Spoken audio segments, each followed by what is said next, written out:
$220 billion from Asian dollars are going into the travel industry. I mean, same with the Black travel movement. I mean, there's just so much money to be had with POC dollars. Why are we not getting paid? Why are we not being represented? Why aren't we getting paid for our voices and our representation? It needs to change.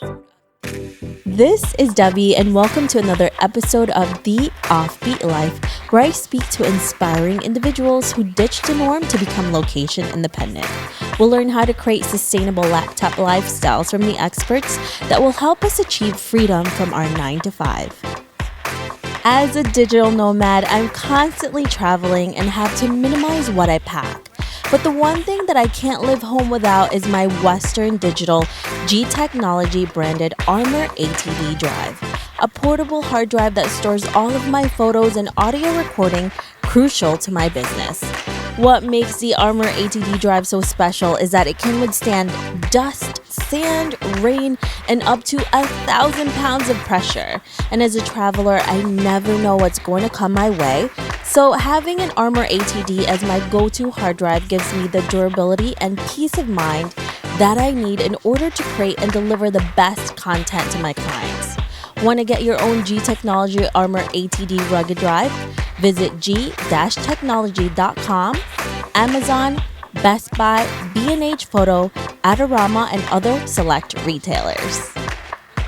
I'm really excited to share with you this week's episode with Dr. Kiona, who is the creator of the digital publication, How Not to Travel Like a Basic Bee. Yes, the name is raunchy, but it's what shot Kiona up to one of the most trusted travel experts in the game, with features in Washington Post, Huffington Post, Refinery 29, and many others. This platform is unique in that it uplifts marginalized voices to tell their own stories with travel and travelers to their countries and redefines the narrative. In addition, with Kiona's background in education, she brings education to social media to make it accessible and affordable for everyone. So listen on to find out more about Dr. Kiona and how she aims to give a voice to minorities in the travel industry. Hey everyone, thank you so much for joining us today. I'm here with Kiona, who is the founder of How Not to Travel Like a Basic Bitch. Hey, how are you? Hey, Debbie, so good to be here. Thank you for asking me. I am so happy for you to be here because you are such an interesting woman and character, because you are posting so many things that a lot of people are doing and talking about. So before we get to your incredible tips and tricks for us, can you tell us a little bit more about you and why you live an offbeat life? Yeah, so my name's Kiona, and I try to refer to myself as Dr. Kiona because I also have a PhD, and representation with women and women of color as doctors is important. However, I didn't go the traditional route of going into academia, becoming a professor. Instead, I have sort of turned towards my Instagram and teach and educate that way. I also think you can't learn everything from books, and travel has taught me so many things from so many perspectives all around the world that I started this website that features people that I've met either online or in real life, and it turns the mic over to local voices, marginalized voices, voices that you don't hear about very often in the travel world, and I educate that way now. And it's a really interesting thing that you've done. It's a very amazing niche, because most of the time what you see in social media are, like you're saying, it's very basic. It's a lot of mostly white blonde women in the travel industry who are really successful. And you don't see a lot of minorities who are in it. How did you get the idea of actually creating the Basic Bitch brand? So I was drunk and I was so drunk, not totally drunk, but I was a little bit drunk when I made the IG name and bought the domain. I was like drinking wine with my best friend, and I was like, oh my gosh, I'm so tired of these basic bitches. Like, I'm going to create my own called How Not to Travel Like a Basic Bitch. But I just want to clarify that being a basic bitch doesn't mean that you're white and that you travel. I don't want to like isolate anybody from that. It's just that it's predominantly what I saw while I was traveling was people, you know, from anywhere, America, Canada, Europe, traveling to foreign countries and completely disrespecting people in the process. And a lot of it came from privilege and not recognizing your privilege and using privilege as power over other people and especially locals.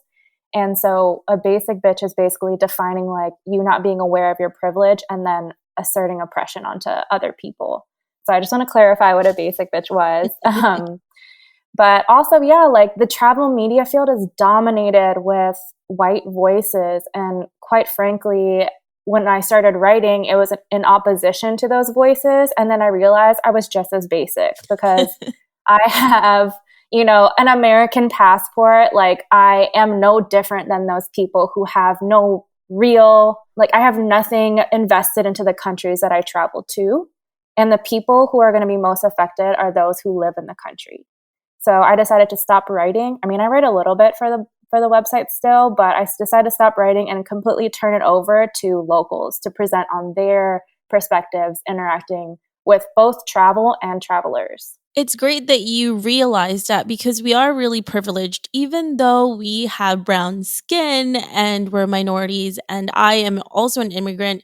We're really privileged to be here and to be in the United States. And for us to also realize that even though we are not white, we are still very privileged because of what we have in this country and all of the first worlds. And you were able to realize that and give back to the people who really need their stories to be told. And you also have a nonprofit. I was looking through your website and you do have a nonprofit. Can you tell us a little bit more about that? Yeah, so it's called a nonprofit, but it's not a registered 501c. When we say nonprofit, we don't take any of the money, not for admin fees, like nothing. But basically, it's a healthy eating project that was set up in Guanajuato, Mexico. The difference that I feel like matters is that they invited me. They knew that I had a PhD. There was a social worker on the ground already working with this community, and they invited me in because they have a high incidence of diabetes in this community. And this community doesn't have any running water. It doesn't have any electricity. It's like unzoned area in Mexico that not even the Mexican government counts. So they invited me and asked like, hey, can you teach us about eating and food? And I was like, sure. So I came and it started off with lessons to kids and there were like coloring sheets and basically, correlating like this purple fruit helps with your digestive system or this red fruit helps with your heart and like very simple food facts like that are digestible. But since then, we wanted it to be completely sustainable since I'm not full-time living in Mexico. So we have invited a nutrition professor who volunteers her time. She brings her students and they teach lessons every single week, I believe now. Or maybe it started off every month and now it's like bi-weekly and like, I don't know what it is now actually. We basically provide the funds to, one, transport the professor. She lives 45 minutes away. To provide all of the food, utensils, everything that's required to cook for that meal. And it feeds like the 50 people who now attend. And then we also give them groceries for the week so that they can go forward and cook the meals that we taught them how to cook that will be healthy for their bodies. So that's what the nonprofit does. And it's like the purpose was to not have it be reliant on us as foreigners who wanted it to be a sustainable thing. So that's kind of why I've like taken a step back. We do monitor it and we're the ones that like provide the money to make sure that everything is like being used for the project. But other than that, it pretty much goes on its own now. That is really incredible because I used to be a photojournalist and I worked in a lot of developing countries and I was also photographing natives and indigenous people. And I worked with a lot of, nonprofits that is not like yours. Actually, yours is way better. So if anyone wants to donate to your, quote unquote nonprofit, they should definitely go there and go to your website. Because when I used to work with nonprofits, it was actually all from foreigners. They would live in that place. They would take a lot of the money for themselves and kind of just take photos of the natives and the indigenous people and run with that. And I always felt like they were being used. And that's why I actually stopped being a photographer for them because it was unethical. and they Yeah. were living in huge mansions a few miles away from the people who really needed it, who had dilapidated Yeah. homes. Meanwhile, they were all Mhm. living in mansions and were taking a portion of everything that was coming in. Meanwhile, people were giving money thinking it was all going to those families. It wasn't 100% going to them. So yours is actually what everyone needs to give to because Yeah. it goes there. Yeah, it's 100%. Yeah, exactly. It was 100% towards them. We don't take anything. Like, that was mostly like a passion Yeah. project, you know? And what I mean, and I'm not going to say that we're perfect. Like, we're learning along the way also. Like, one example is we consented all of the adults to take pictures of the children, document the process so people could see where their money was being donated. So I think we got about $2,000 worth of donations, and we just wanted to continue updating people so they didn't think that we were stealing their Yeah. money. And And I post, no, sorry, I go ahead. wanted to ask you if they want to donate to your organization, where can they go? Oh, they can go to www.hownottotravellikeabasicbitch and I believe it's /healthy eating project Guanajuato. Perfect. But there's a tab that says nonprofit, so you can also just click on that. Yeah, that's really great. Yeah, but basically we had consented for the pictures, but since then, I mean, it gets, 70,000 views a month. We didn't realize that it was going to get that much traffic. So when we retold them, like, hey, a lot of people are looking at this, like, are you sure you want your picture up there? And then they got really shy and they didn't tell us no, but, it was uncomfortable. Mhm. So we have since like removed any photos of like direct, I guess, photos of their faces. And it's something that we had to learn along the way because we had no idea that like this was going to happen. Yeah. Well, it's a great thing that people are actually seeing this and giving to the right cause, because it's another thing you have to be really educated who you're giving your money to and if it's actually being used in the right way. And you guys have been able to document that. And the people who are locals are the ones in charge of what's happening, and you're just helping them organize it, which is really the best way to do it. Agree. So now let's look into how you started this whole thing, how you started your brand, and you were finally not drunk and you wanted to Yeah. do this and to actually create something out of this. And like you said, you didn't want to go into academia and you wanted to create a different purpose for yourself. What was the first steps that you took to actually realize the dream that you had to educate people through social media? Yeah, so I just did it as a side project too while I was getting my PhD. But since I graduated about a year ago, and so now I've kind of taken it more full time. And the thing is that a lot of brands and a lot of ad partners don't want to partner with me. Like, they think the name is way too raunchy or it's too, who knows, vulgar. And I don't want to change it because I think it targets a specific audience. It's like a very millennial based audience. It kind of gives you an introduction to the content you're about to receive, the tone that you're going to receive it in. And so I've struggled because I don't really want to change it. And I think the content is important enough that like people should kind of look past that, but they don't. So what's really cool is that the whole thing is user funded for now. And so people like it so much that they contribute monthly or they contribute one time, but there's so many people tuning in that it's funded on its own. Yeah, and you're so unique and what you're saying to everybody. And it may not be politically correct and it may not be everyone's taste, but you are very honest with what's happening in your opinions. And a lot of people are not like that. And especially in social media where it's all pretty and it's all nice and everyone just wants to put out whatever everyone wants to hear.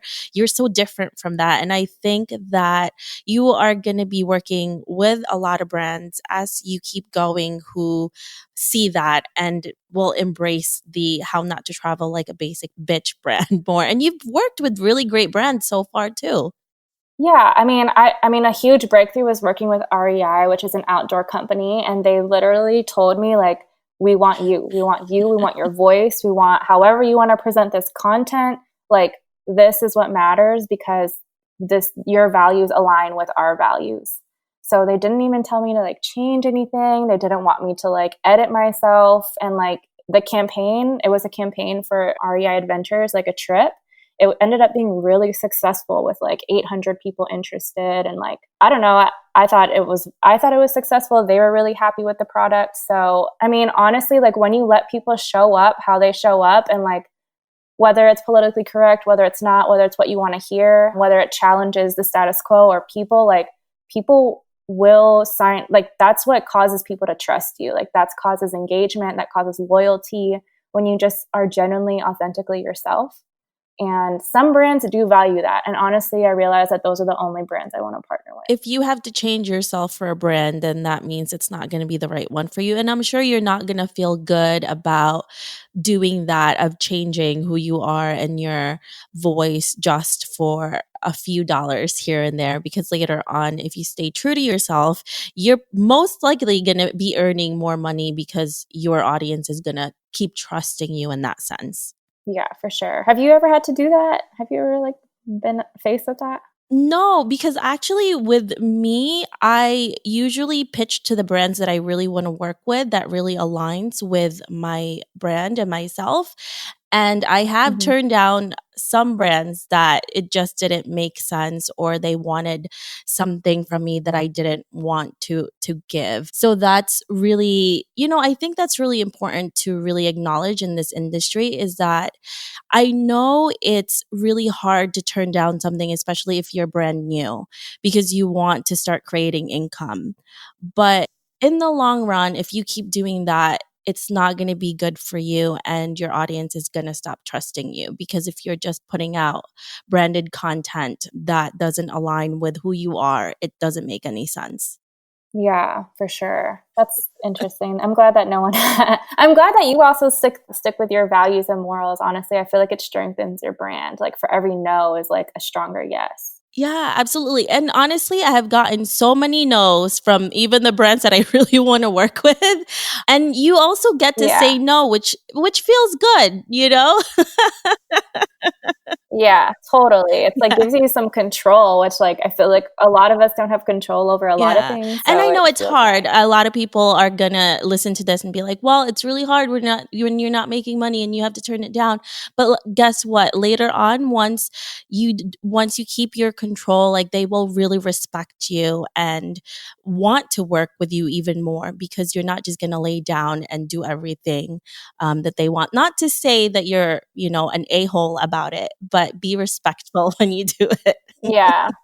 Yeah, and this is also a good point in that like this is what gives like white basic influencers that aren't challenging any, well, they don't really need to challenge anything because their Mhm. existence is already accepted. But like people like you and I, there are, we are Yeah. challenging the norm. And so it is difficult for us. And like those other influencers don't have to deal with that, violence. So it's like we already are starting off challenging just by existing and being alive. And then like to also put out content that continuously challenges the norm, it just gives like white basic influencers Yeah. a an edge, and it gives them more money, it gives them more opportunities, more brand partnerships, like basic sells, but it doesn't really sell when it Yeah, comes to meaningful absolutely. things. Yeah, so I mean it's just a huge discrepancy, and it's something that we have to constantly fight against. And also the fact that there is so many minorities out there who need a really fresh voice, someone that they could look to, that is not the basic traveler, and someone who looks kind of like them, who understands where they're coming from. And if you just stay true to yourself, it's going to take you a lot further when you do that. Yeah, for sure. And like we have so much money. Like I looked at a report the other day, and like Asian, so I'm Asian, I identify as Asian, and $220 billion from Asian dollars are going into the travel industry. Like I mean, same with like the Black travel movement. I mean, there's just so much money to be had with POC dollars. So it's like, why are we not getting paid? Why are we not being represented? Why aren't we getting paid for our voices and our representation? It's just like it Yeah, needs it's to also change. really interesting. But I have to say, too, a lot of Asians do like to see white people. So it's also Yes. our problem Yes. because that's what we like to see. I'm from the Philippines and I immigrated from there. And a lot of the things that they show on television from the Philippines, every time there's a white person Mm-hmm. on film, they're always celebrating it because they want to look like them. They want to be friends with them. They want to watch things that are with Mm-hmm. Americans and Europeans and white people. So that's also our fault as Asians. So we need to start supporting our own people. Yes. Yes. Exactly. And I think that's so important that you say that. Like, it's our responsibility as Asians to call out other Asians for that. And I want to say that it's Yeah. not just the Asian community. There's colorism in the Black community. There's colorism in that Latina community. I mean, if you turn on any telenovela, it's only light-skinned actresses and actors. So it's the same thing in every community, and colorism affects everybody. So it's like such a important thing for us to call it out. Like, you know, just because like you glorify whiteness doesn't mean Yeah. like we have to stop that. Like, that's what perpetrates the cycle of like only white people getting hired for things. Absolutely. And it's so crazy that I was talking to a few friends about this. There's soap in Asia that makes you like bleach your skin so you're lighter. And that is pretty crazy that happens. And every time you only want to be the lightest that you can be because it shows that you're wealthy, that you're not working in the fields, and that's also what you want to see in Yep. entertainment and in social media. So if we keep going the way we're going and just being proud of who we are and not because of how dark or how light we are, I think it's Yeah, with for everybody. It's sure. not just with Black people. It's Asian people. It's Hispanic people. It's pretty crazy Mm-hmm. actually that we do this to Yep. ourselves, guys. It's not Yeah, it's other white people. It's actually us. yeah. Yeah, it's both actually. But yeah, like totally, like we can only control Yeah, how we perceive ourselves. So we have to change for that. It sure. starts with us also. And when it comes to colorism, another thing that I'm sick of seeing in the Mhm. Asian community, well, I'm East Asian, so I'm half Korean, but I grew up in Hawaii. I never had seen like whitening cream until I visited Thailand. I was like, what is this? Like, who would ever want to do this? Like, that's just not a part of my like, I didn't just never grew up that way. Like being tan and brown and beautiful is Yeah. like always prized for living in Hawaii.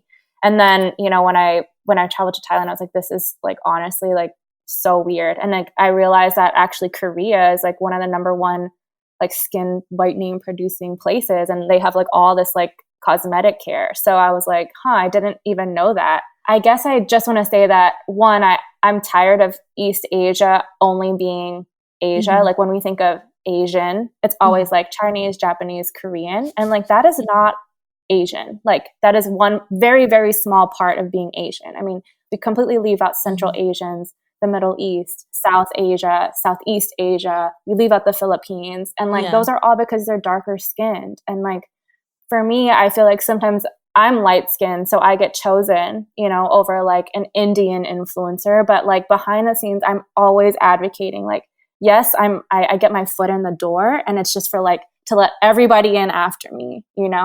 And so I'm like, did you know that there's this Indian influencer? Did you know that there's this Southeast Asian influencer? And like companies just don't think about it. They like check an Asian box and they're like, okay, cool, we got like an Asian girl on there. I'm like, no, like I'm tired of like it just being East Asian. Like you need to make space for all of us. And Asia is like such a large landmass and like the most population. I mean, there's just so much to choose from and so much diversity. So It's so true. It's like you get a token Black person, you get a token Latin person, and then you get a token Asian person, and you put them together, you should be good.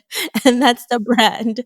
We should just have, right, we should talk to yes, a brand, a big one, and just have all different types of Asian people from all spectrums. And be like, there's a lot of different mm-hmm. Asian people from different countries. It's a huge continent. So there's a lot of us. It's big. Yeah, totally, yeah. And you know what? There is no Asian travel movement. Like I look at the Black travel movement, I'm like, man, y'all are like really out there. And there's like no Asian brand. Yeah. There's one, I think, We should Outdoor start that, Asian. Kiona. We should But definitely do it.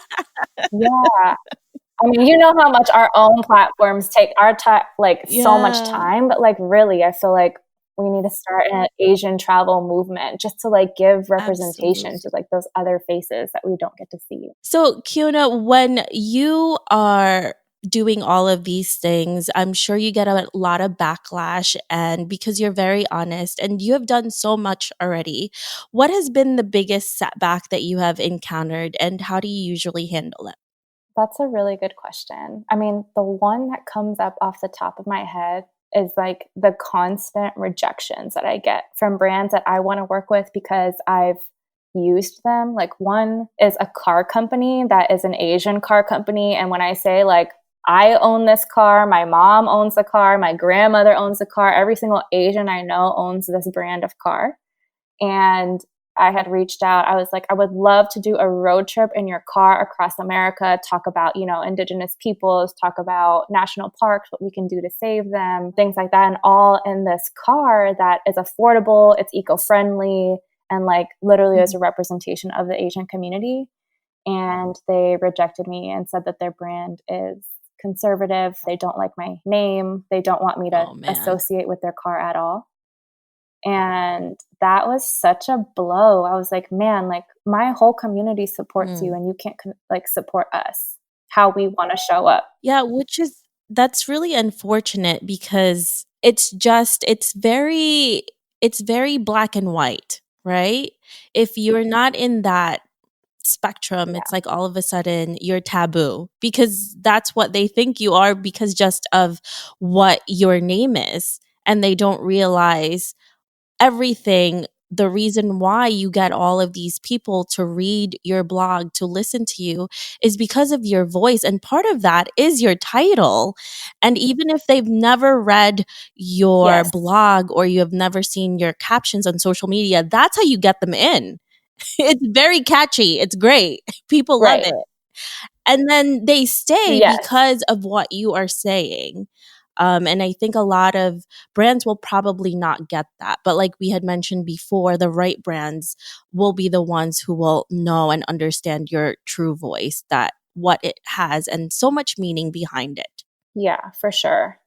So the way I get over it is a lot of calls to friends who like hype me up, or people like you who are like, it's okay, like the right brand is coming. Like the support group and the community, honestly, like even my followers on How Not to Travel are so supportive. Like every time I get a rejection, they'll send in money, and it's like, F them, like F the patriarchy, like we'll support you. So I feel so much love from the community, and that's what gets me through for sure.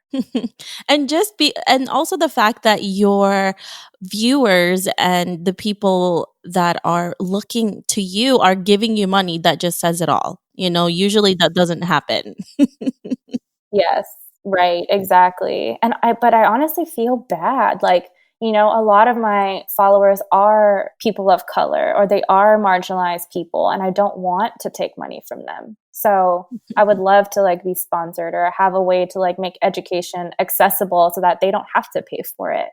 But it's also really cool that they value it enough to like go into their piggy banks and like send, a girl a coffee every once in a while. So it It is really cool. But yeah, so I just think voting with our dollars for like the content that we want to see, the people we want representing us is also Yeah. extremely powerful, and it's an It's great. underused It's great tool. that we're able to do what we can do right now with everything that's happening.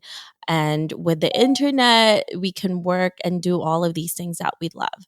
So, you talked a little bit about it. How did you create income from the start and how do you continue to create income today? That's a really good question. So I have a few sources of income, and I think every digital nomad or offbeater will tell you that you need more than one. But basically, how I create income is when I'm home, I have a medical job that I work. So I'm a elite sports medical professional. So I basically rehab athletes back to health. But when I'm not home and I'm traveling, I'm either sponsored on trips or I am paying with my property management company, which connects locals to basically empty spaces in their houses, or if they own their own like boutique hotels or whatever, and we property manage them and that we connect them to the tourist market. So a lot of them have no idea how to use the internet or how to brand themselves or how to market themselves. They have horrible pictures taken from like, I don't know, a phone from like the 90s. So my company goes in when we travel, we find these people or they find us, we completely revamp their properties, bring them up to date, we take photos, and then we professionally list them online.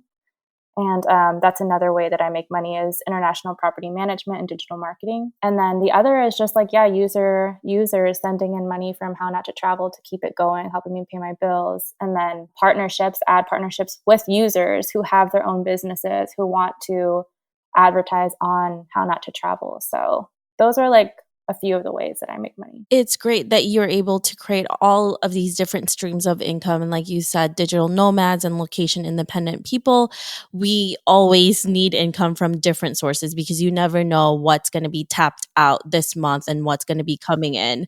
So it's always to do that. We all know the struggle. Oh my Yes. God.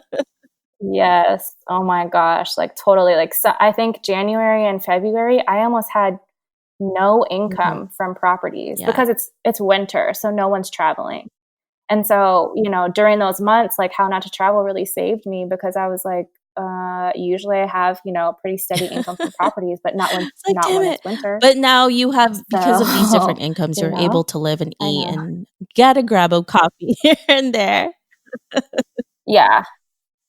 Yes. Yes. I don't want to come off as if I'm struggling. Like I'm not struggling. I'm not rich Like you're either, in like between.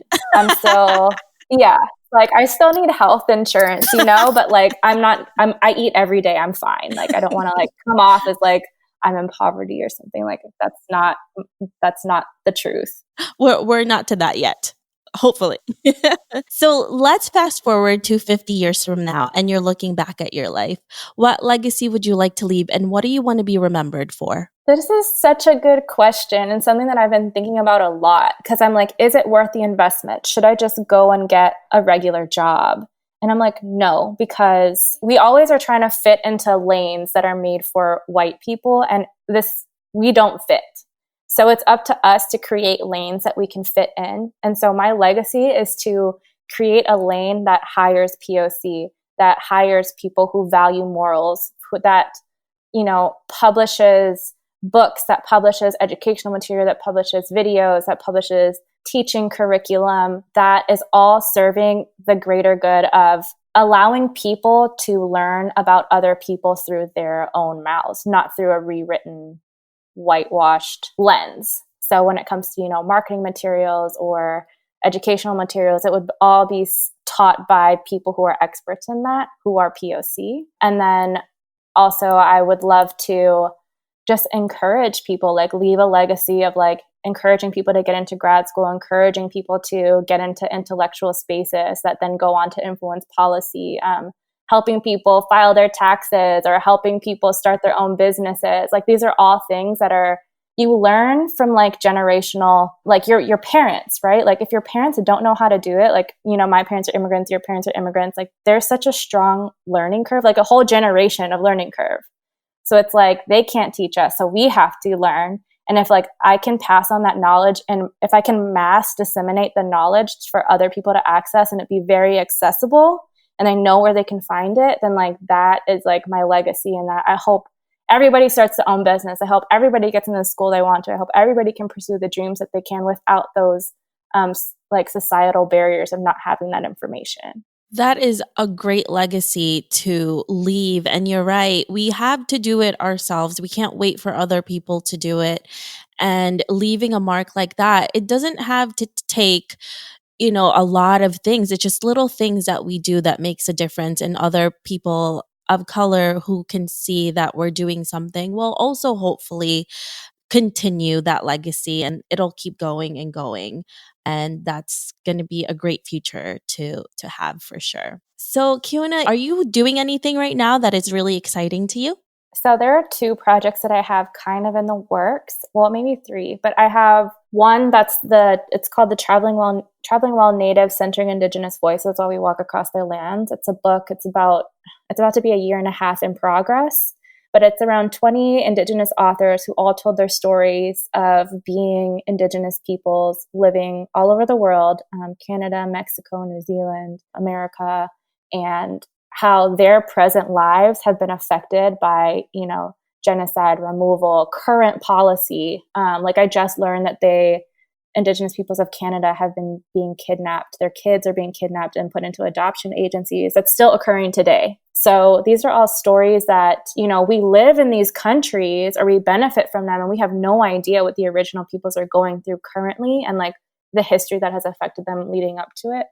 So right now I have a book in the making. I will say that it's very difficult to get 20 people to cooperate or turn things in on time, but it's still in the works. Everything gets edited and fact checked by an Indigenous researcher. And so I'm hoping that will come out for Thanksgiving 2019.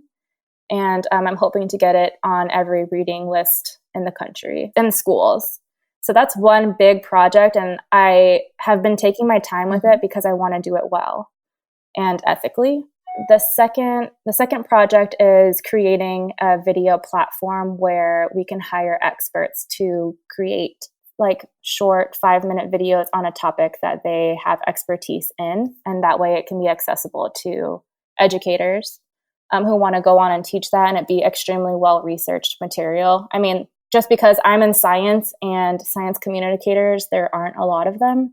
And a lot of times we don't really know how to interpret, I don't know how to say this, like science papers, but then that go on to create social movements like veganism. Like, what were the science papers behind that? Like, what is the real information out there? And it's just breaking scientific papers down so that it's more digestible, accessible. We can introduce pop culture into these lessons so that it's fun also to read and it's not like super sciencey.